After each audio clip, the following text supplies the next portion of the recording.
Hi everyone, I'm Cerise. I'm Joe. And today we're answering a question that was sent to us on voting with your money. Does it work? Does it have the effect that we would like it to have in the world system? And our answer to that question is yes. No.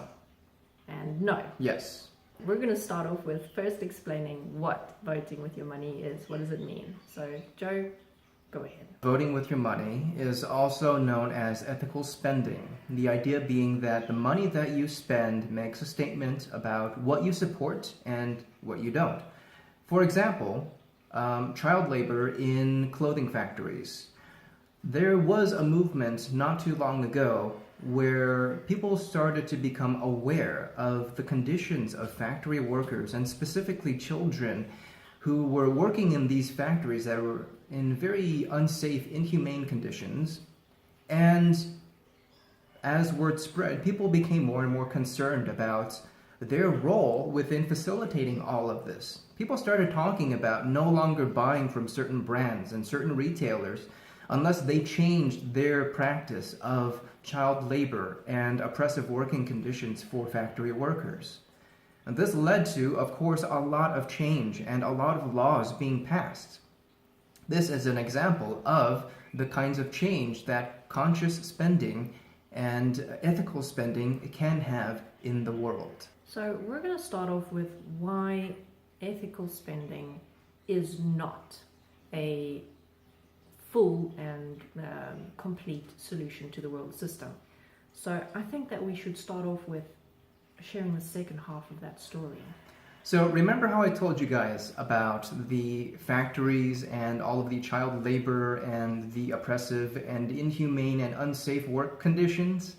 Well, after all of the hoopla that people made and the threats to stop buying those certain brands, people reacted and laws were passed and brands started to own up to their responsibility and saying, we can't believe that this was going on. Forgive us. We're no longer going to condone these kinds of practices in our factories. But when investigators and auditors went to those factories after the fact, in many cases, those factory conditions not only didn't improve, but worsened. One example was that there were certain safety requirements required for these factories. They had to have access to emergency exits and fire extinguishers. And in one case, there was one factory where, they put in an exit, but it was on the top floor. And they had fire extinguishers, 3 of them, but in one room, locked up in a closet, because that satisfied the minimum requirement. So this goes to speak to the fact of, yes, ethical spending and things like that do have an effect in terms of changing certain behaviors in the market. But we have to ask, is that ultimately enough? Is it enough to change behaviors without changing our starting points? And can money determine our starting points as much as we ourselves determine our starting points? Voting with your money. These practices don't necessarily change human nature. They don't change those parts of us that create the openings for things like oppressive conditions, for things like exploitation. A lot of the time, those things can be covered up. And because they can be covered up, that simply speaks to human nature, our current human nature that we accept and allow. So that is one aspect of it. The other aspect of it is that not everyone is in a position to vote with their money. There is an unequal platform from which we can participate in the economic system. And unfortunately, the people that most need their votes and their voices heard and counted are those who have the least amount of money with which to do so. Does voting with your money change the root cause of the global issues that we're seeing? No.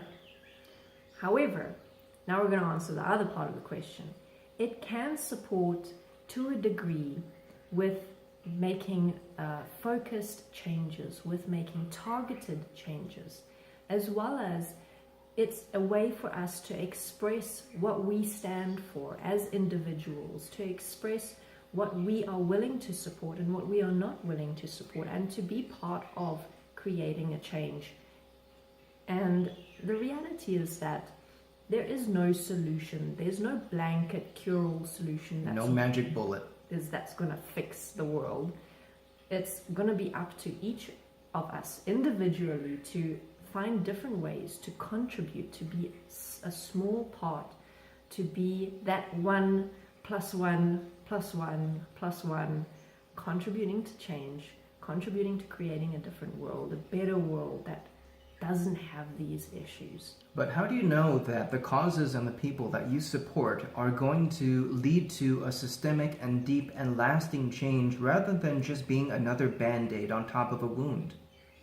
Well, that's where it's up to you to investigate, okay, what are the causes that are out there?